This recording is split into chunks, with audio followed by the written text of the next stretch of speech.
All right, guys, so in this chapter, we're going over nonverbal communication. And what we're going to focus on specifically is the nature of nonverbal communication, the 10 channels or the different ways that we express nonverbal communication, culture, sex, and how that relates to nonverbal communication, and how you can improve your nonverbal communication skills. So first, nonverbal communication includes those behaviors and characteristics that convey meaning without the use of words. So sometimes we do this to accompany words, other times they convey meaning on their own. So take waving at somebody, for example. Like if you see somebody walking down the hallway, you might be like, "Hey, what's up?" while waving, or doing something with your hands or something like that to accompany the words. Or you might just simply wave. So it's important to know that we often use nonverbal behaviors to accompany the words that we're already explaining, but sometimes we just use nonverbal behaviors to communicate and convey meaning by themselves. It's present in most interpersonal conversations. Most of the time when we're interacting, it's impossible to avoid eye contact, facial expressions, gestures, body movement. All this stuff is always taking place when we're having interpersonal conversations. Nonverbal communication often conveys a lot more than verbal communication. There's a lot more meaning behind the ways in which we use our bodies and our facial expressions than the content of what we're saying often. And often, nonverbal communication is believed over our verbal communication. It's the primary means of expressing emotion.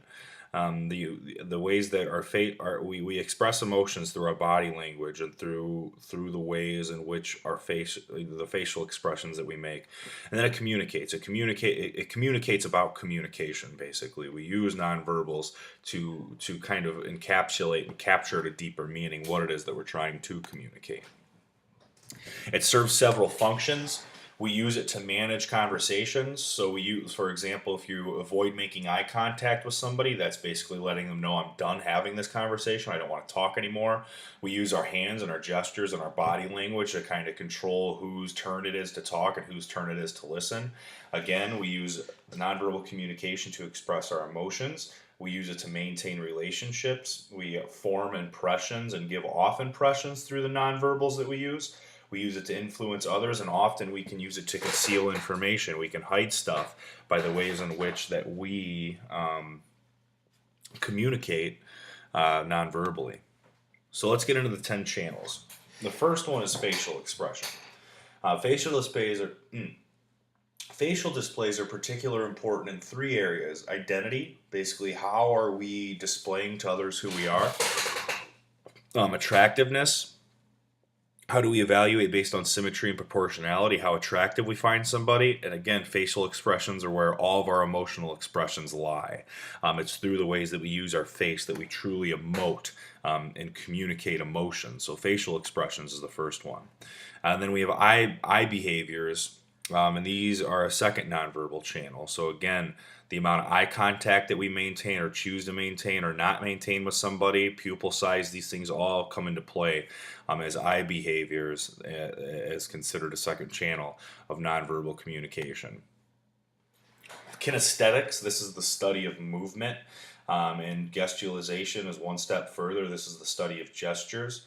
I want you to read these different forms of gestures. It would take me kind of a while to explain them, and I think reading this, you'll understand what these different types of gestures are.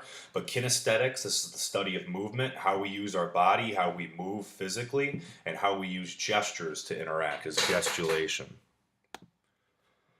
Touch, the study of touch is haptics. So this is how we use touch in a variety of ways to communicate things. Are we using touch to show affection towards somebody? Are we touching somebody as a caregiver? Are we using touch to show our power and our dominance and control? We can use aggressive touch, and there's realistic touch. Touch is haptics. The study of touch is haptics, and we use touch in a variety of ways to communicate all of these different things. Vocalics, this is one that can get a little tricky because at first it kind of seems like it might just be verbal communication, but actually it's nonverbal communication. So when I think of vocalics, I often think of it's not what you said, but it's the way that you said it. So what this gets at is how we use pitch, how we inflect things. How loud are we being? Is our volume changing? What's the rate? Are we talking fast? Are we talking slow? all these different things, all these different categories listed here. This is considered nonverbal. It's how we use our voice. So verbally is the content, the message that's actually coming out, being put together, but the way that we deliver that message with our vocals, that is considered vocalics, and that is a nonverbal communication. So make sure that you're aware and understand that. Olfactics, believe it or not, smell is considered a nonverbal communication. That's why we use Axe body spray. That's why we put on cologne. That's why we put on perfume. That's why we always have shampoo that smells a particular way.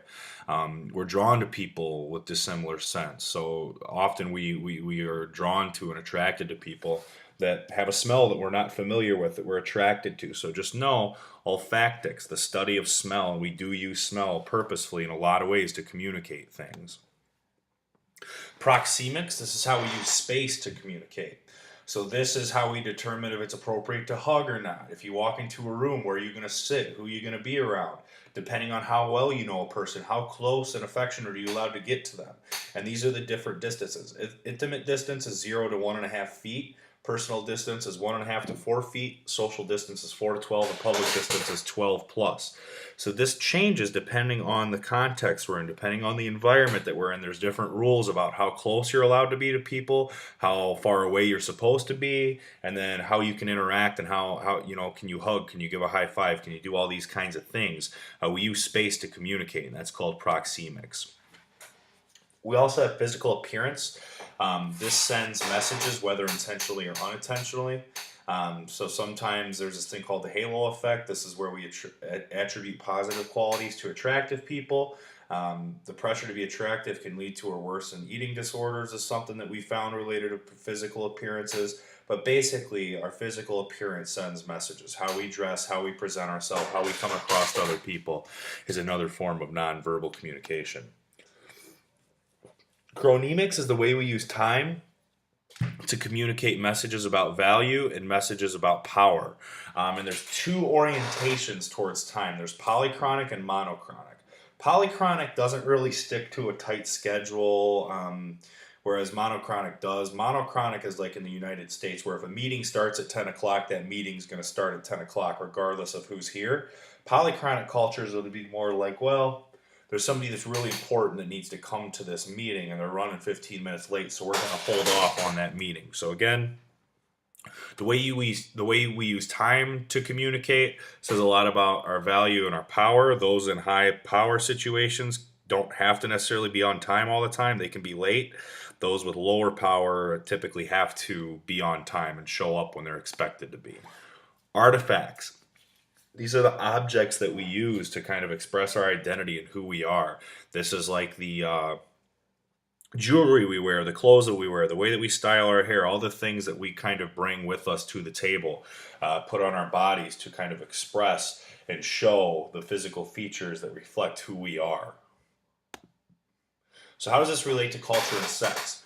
Culture influences nonverbal communication through emblems, effect displays, personal distance, eye contact, facial displays of emotion.